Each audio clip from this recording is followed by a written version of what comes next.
Hey guys, this is Echo Soundworks, and you're checking out a video in support of our sound set and sample pack, HAVANA. So HAVANA, best way to sum it up, is a sound set that kind of is inspired by the really vibrant sounds of Latin, tropical, and Caribbean music. It's meant for multiple genres. Obviously, a big part of it is reggaeton, Moombahton, and like Afro pop, right? Anything that has a Latin, tropical, Caribbean flair to it. So I wanted to make a couple videos in support of it, showing you, how to get the sounds in some of the demos, how to make some of the tracks, right?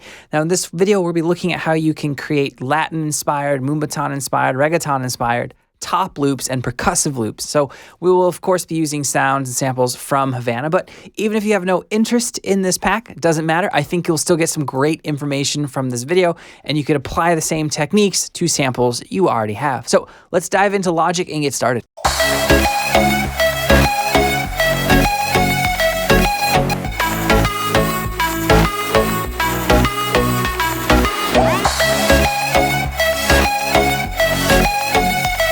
All right, so before we get into the actual percussive, the top loop section of this video, let's quickly talk about kick and snare, because that's kind of a pitfall I think you can run into with this Moombahton, reggaeton, Afropop type of genre. So the kick that I just used one of the kicks here in the Latin folder. So if we go to the bonus, the drums, the one shots, it is in the one that's called Latin and Moomba kicks. So these are kicks that heavily lean on Latin-inspired music. So when I was researching stuff for HAVANA, I came across a lot of like Colombian-produced tracks. There's an artist named Moomba who I actually ended up really liking. Shakira still makes music. Who knew? But a lot of these songs are using kicks that, to me, initially sounded almost like outdated, like Moombahton kicks, but they work so well for this genre. It's crazy that you hear them in isolation. You might initially be like, I don't know about that. But when you try them in the actual context of a mix or a track, they just work. So we have two folders in HAVANA because we have folders and kicks for hip hop and just track. Right? Like this kick would be way too hard for this track. It would just be too much, too in your face. So we have both flavors, right? The Latin Moomba kicks. Some of them have a little bit more tail. So I just ended up using one of those that was close to the key of my track. So I used this one and I pitched everything down one semitone because this kick is tuned to D, as the name suggests, and the track's in C sharp. So let's move on to the snare. Now, a lot of Latin, Moombahton, reggaeton, they go do, ga, do, and it accentuates the upbeat vibe of the music. You'll notice that if we look at our chords and just solo the chords real quick, right? That first downbeat and the second downbeat is kind of open. It's all on upbeats. It's accented, right? It's like that with the bass line as well. The bass line has this kind of groove to it.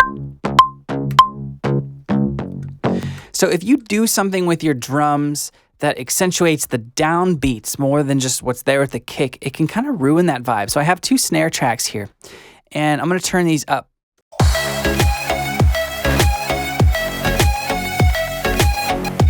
Right? It just doesn't sound right. So let's turn those back down.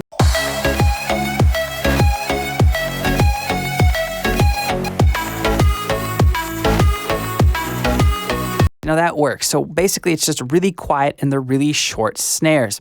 So inside of HAVANA, we have a bunch of different snare sounds. We have fusion snares, just like the kicks, things that would work with like trap, feature bass, different genres, EDM. And then we have the Latin snares folder. So I took two snares, shortened them a little bit by option dragging, and then layered them together. I had to tune the second one up 3 semitones to get to fit. But there they are in isolation. And that kind of gives every other kick hit a slightly different flavor. Not as monotonous, I guess, but it doesn't accentuate the downbeat because I have it mixed so low.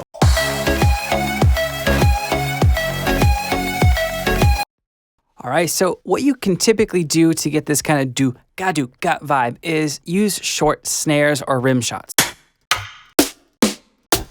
right? And you might have to shorten them depending on how you have certain sections of your like chords and bass set up. But for instance, I could take one of these snares that we've already used. This one would be a great one. Let's copy and paste it down. I'm holding down Alt or Option on my keyboard. Let's turn this guy up. So I have my grid set to a 16th note grid value. And what that means is just how these little tick marks are divided. So if you're following along in a different DAW or you don't really use Logic, you should still be able to follow. So in a 16th note division, I'm going to go one tick mark back from my second kick hit with the snares layered. And that will be the dukat, right? So if we listen to this. So then we just need to get one more, and that is 2 ticks past that second kick. So now we'll have do-ga-do-ga. Right, so that is a huge part of all things Latin, Moombahton, Reggaeton, Afropop type drum beats. So you can use snares for this. Obviously, this would work. Right, you could use toms. So you typically don't want one with too much tone to it, like pitched tone. So I'm going to take this, going to shorten it, add a little fade at the end, and then what I'll typically do is hold down Alt or Option on my keyboard, and I'll actually shorten the duration of the sample. So let's copy and paste these out.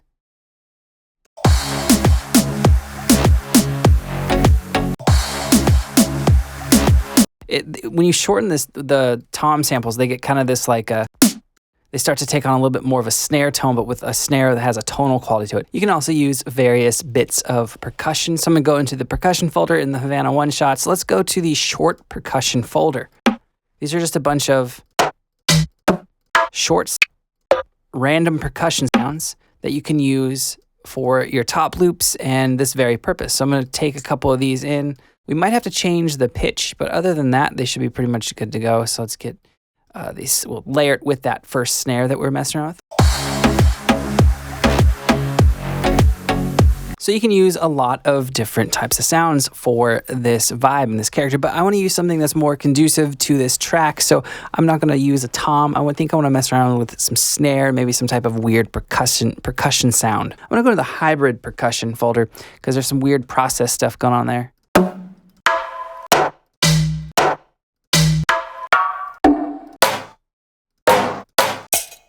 I like bottle pop. So let's take bottle pop and we'll put that right here on our timeline. And let's find one more. Let's do this conga. All right, so let's try getting these in with that other snare that we had. I'm going to shorten this and fade out a little bit at the last.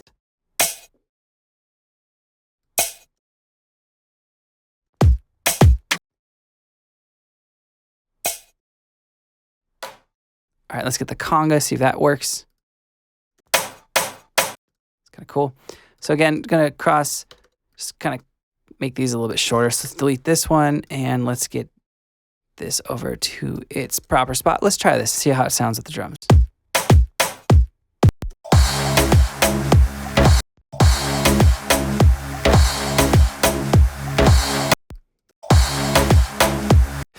So this is kind of like your bass line. It's the most basic thing you can do in this type of genre. So let's try to spice it up. So one thing that I kind of noticed from certain tracks that were clearly produced by like Latin producers, they would start to shift some of these off hits just a little bit, like away from that do-ga-do-ga. They'd have a little bit extra space. And this really starts to sound cool with hi-hats. So let's do this right now. It's going to sound a little bit weird, but when we get hi-hats in there and there's more hits happening, it'll make perfect sense. But check this out. So I loaded up an instance of Battery 4 and I threw in some samples from HAVANA. So we have a snare sound that I pitched up an octave. Just 3 little snare sounds. Or snare-esque sounds, right? It's the first tier of percussion. So what I love about Battery is this articulation slot on the setup. It can do some weird, cool like rolls, alternate strokes. So check it out. There's a flam. Right, so a lot of cool stuff you can do. There's the drag. One thing that's it's kind of unpredictable. It's called a Geiger counter. I'm going to set to 50% here, and I'm just going to hit record, and you can see what happens.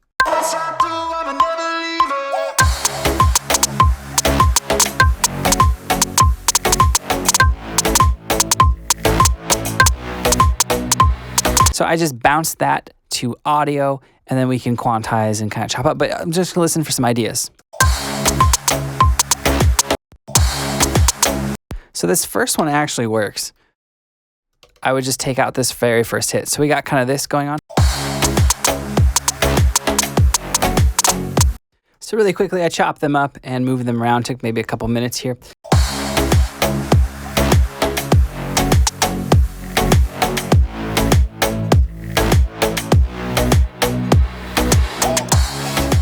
So off camera, I pulled in a bunch of samples from HAVANA into Battery 4. If you guys aren't Battery 4 users, doesn't matter. You can apply these same techniques to your sampler of choice. So if you use Ableton, drum rack. If you use any other, you have Kontakt, EXS24. If you're a poor misguided soul, I guess you could use EXS24, but you get the idea. Any sampler, the things you want to be able to quickly have access to are tune and velocity sensitivity. So when you're trying to get like hand percussion, I pulled in a bunch of bongos and congas. Right, if it's all the same, same velocity, which would be what happened if I just drag and drop the samples into my arrange window, my actual timeline of my DAW, it's going to sound really robotic, really mechanic, which 9 times out of 10 isn't going to sound right for that type of percussion. So what I did was I loaded these in, and then in Battery 4, I just went to the velocity curve and I turned it down. So now I can do. We're going to start to mess around with this and record some in.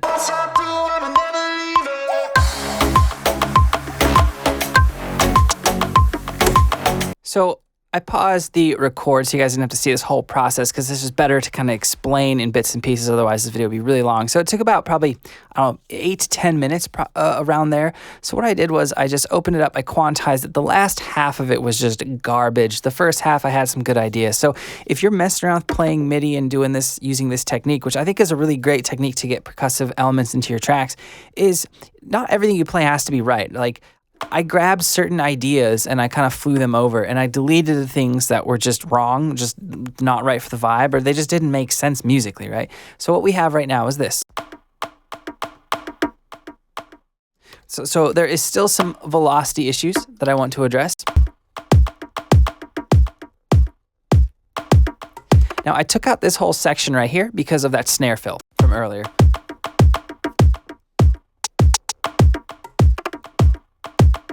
Right now, alternatively, we could actually mirror that snare fill, which might actually make more sense. So I'll pop that in right now. So I put it right there. But I had like a whole little like groove there. It just didn't make sense.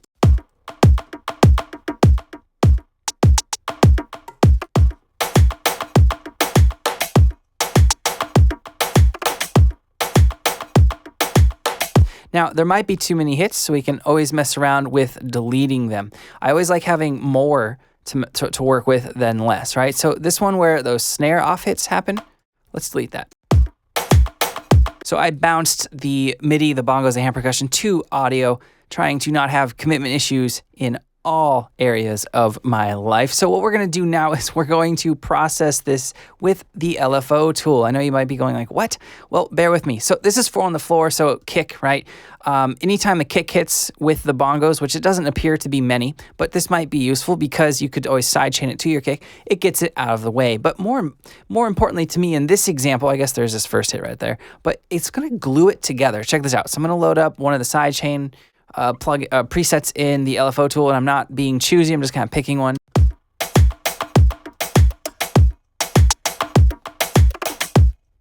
Right, sounds pretty cool. It glues together really well. So let's fly this over. We have our drum groove minus shakers and hi-hats. So I'm going to delete that last little bit right here on this bar because we have this battery fill from the snares down here. I'll move that up so we can see it. So this is our groove. So let's finish up by adding some shakers, maybe a tambourine. We'll see what fits.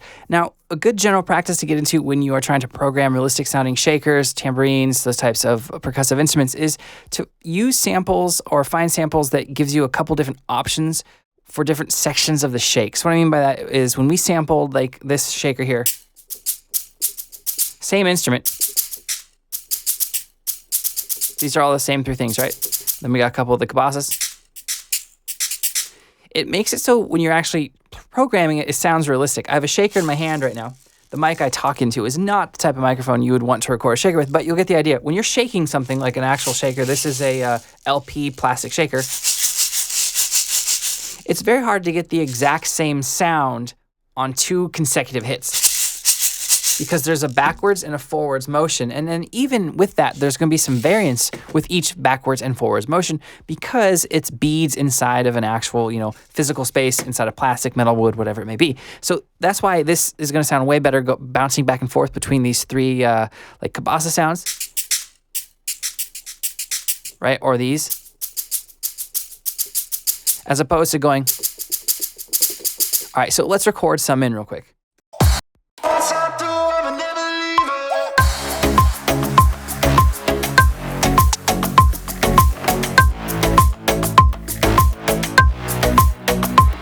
So the first thing I'm gonna do is quantize, and then kind of, there's a couple sections that I actually liked, and there are a couple that were pretty bad. So this middle section here got a little weird, but the first couple bars I really like because I was playing something consistently. So that and listen.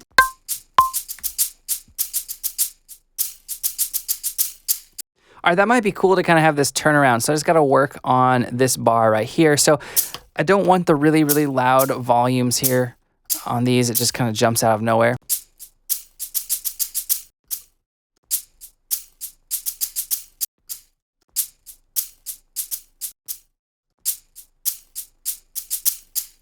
All right, so that might be cool. So now we have two separate patterns.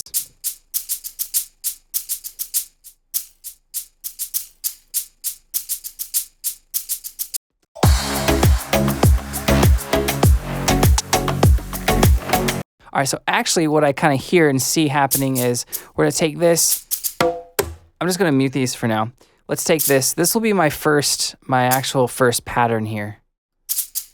I'll take this, because it's a little bit more relaxed, I guess. So take that, copy and paste it.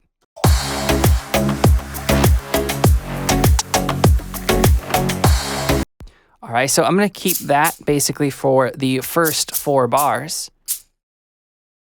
And then let's copy and paste over that first section that I did have into the final few bars, because it will be more, kind of more at a frenetic pace, and it'll help ramp up the energy. So we can copy these back over and unmute them. Let's listen from bar 24 on.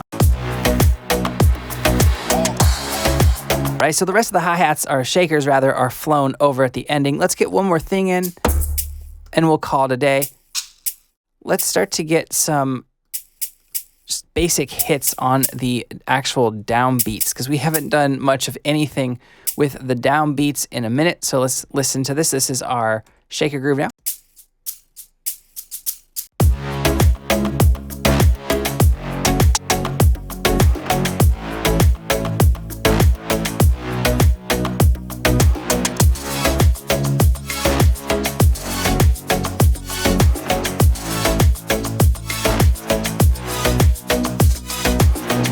So that sums up this look at creating Latin, Moombahton, Afropop, Reggaeton type beats with HAVANA. If you guys have any questions or comments, let me know below and I'll get back to you as soon as I can. Like I said at the beginning of the video, I'm Echo Soundworks. Thank you so much for watching, guys. I will see you next time.